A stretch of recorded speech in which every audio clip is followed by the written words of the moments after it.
Assalamualaikum warahmatullahi wabarakatuh. Saya Rafli Barik, mahasiswa semester 4 Fakultas Hukum Universitas Kuningan. Dalam video ini, saya akan membahas beberapa hal yang berkenaan dengan hukum internasional. Di antaranya, definisi hukum internasional itu sendiri, lalu perbedaan dan persamaan antara hukum internasional dengan hukum perdata internasional, lalu subjek dan objek hukum internasional, sumber hukum internasional, dan yang terakhir adalah asas hukum internasional. Kita masuk kepada pembahasan yang pertama, yaitu definisi hukum internasional. Hukum internasional adalah bagian hukum yang mengatur aktivitas entitas berskala internasional. Pada awalnya, hukum internasional hanya diartikan sebagai perilaku dan hubungan antar negara. Namun, dalam perkembangan pola hubungan internasional yang semakin luas, hukum internasional juga mengurus struktur dan perilaku organisasi internasional, individu, dan juga perusahaan multinasional. Nah, jika kita mengacu pada sumber yang secara umum kita pergunakan, yaitu pengertian dari Profesor Dr. Muchtar Kusumaatmadja yang mengartikan bahwa hukum internasional adalah keseluruhan kaidah dan asas yang mengatur hubungan atau persoalan yang melintasi batas negara, antara negara dengan negara, negara dengan subjek hukum lain yang bukan negara, atau subjek hukum bukan negara satu sama lain. Selanjutnya kita membahas terkait perbedaan dan persamaan antara hukum internasional dengan hukum perdata internasional. Yang pertama hukum internasional. Nah, hukum internasional di sini dibagi ke dalam dua kategori. Yang pertama adalah hukum internasional publik dan hukum internasional privat yang mengatur mengenai hubungan antara individu yang memiliki kewarganegaraan yang berbeda. Nah, berbeda halnya dengan definisi hukum perdata internasional.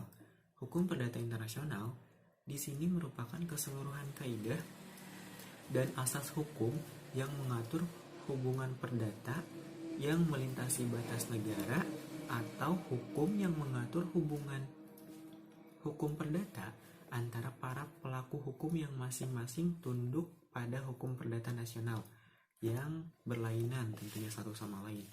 Nah, sedangkan dalam hal ini hukum internasional merupakan keseluruhan kaidah dan asas hukum yang mengatur hubungan atau persoalan yang melintasi batas negara. Dalam hal ini, hubungan internasional yang bukan bersifat perdata. Tetapi antara hukum internasional dengan hukum perdata internasional tetap memiliki keterkaitan atau persamaan, yaitu keduanya mengatur mengenai hubungan atau persoalan yang melintasi batas negara. Namun, sifat hukum atau persoalan yang diaturnya atau objek hukumnya itu berbeda. Nah, di sini kita akan bahas lebih lanjut terkait subjek dan objek hukum internasional. Subjek hukum internasional dapat diartikan sebagai pemilik, pemegang, atau pendukung hak dan pemikul kewajiban. Nah, berdasarkan hukum internasional tentunya. Dalam hal ini, yang menjadi subjek-subjek hukum internasional yang diakui oleh masyarakat internasional adalah yang pertama, negara. Yang kedua, organisasi internasional. Nah, organisasi internasional kita bahas dulu secara singkat karena organisasi internasional di sini mempunyai klasifikasi yang berbeda. Yang pertama, ada organisasi internasional yang memiliki keanggotaan secara global dan dengan maksud dan tujuan yang bersifat umum, contohnya Perserikatan Bangsa-Bangsa atau PBB. Nah, yang kedua, ada organisasi internasional yang memiliki keanggotaan global dengan maksud dan tujuan yang lebih spesifik. Contohnya di sini ada World Bank, UNESCO, International Monetary Fund, dan lain-lain. Nah, yang ketiga, ada organisasi internasional dengan keanggotaan yang regional dengan maksud dan tujuan global. Contohnya adalah ASEAN. Lalu selanjutnya dalam subjek hukum internasional ada Palang Merah Internasional. Yang selanjutnya ada Tahta Suci Vatikan. Lalu ada individu. Nah, oke, kita bahas sedikit dulu terkait individu.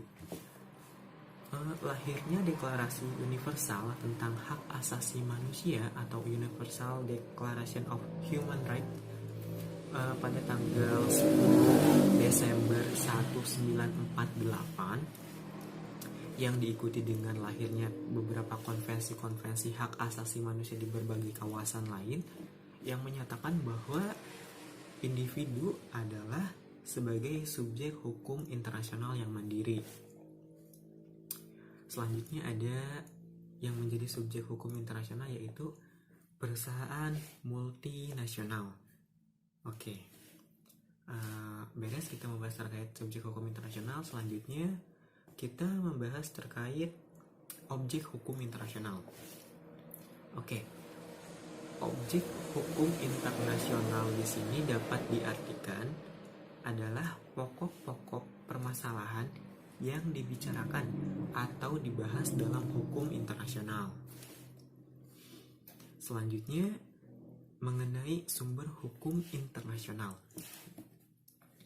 Menurut pasal 38 ayat 1 Statuta Mahkamah Internasional, sumber-sumber hukum internasional yang dipakai oleh Mahkamah Internasional dalam mengadili perkara adalah yang pertama, itu perjanjian internasional atau international convention, baik yang bersifat umum maupun yang bersifat khusus. Yang kedua adalah kebiasaan internasional atau international custom. Yang ketiga, prinsip-prinsip hukum umum atau general principle of law yang diakui oleh negara-negara. Yang keempat, ada keputusan pengadilan dan pendapat para ahli yang telah diakui kepakarannya, yang merupakan sumber hukum internasional tambahan. Nah, selanjutnya yang terakhir, kita akan bahas mengenai asas hukum internasional. Ada beberapa asas-asas hukum internasional dalam menjalin hubungan antar bangsa. Yang pertama adalah asas teritorial.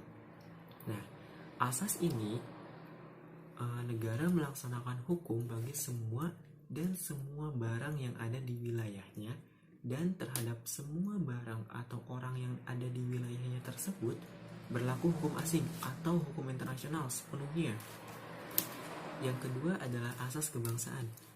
Asas ini didasarkan pada kekuasaan negara untuk warga negaranya.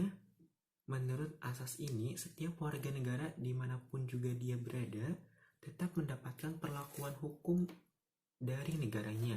Nah, asas ini mempunyai kekuatan ekstrateritorial, artinya hukum negara tersebut tetap berlaku juga bagi warga negaranya walaupun ia sedang berada di negara asing. Yang ketiga adalah asas kepentingan umum. Nah, asas kepentingan umum ini didasarkan pada wewenang negara untuk melindungi dan mengatur kepentingan dalam kehidupan masyarakat.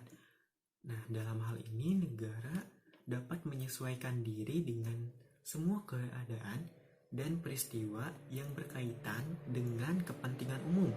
Jadi, hukum internasional tidak terikat pada batas-batas wilayah suatu negara.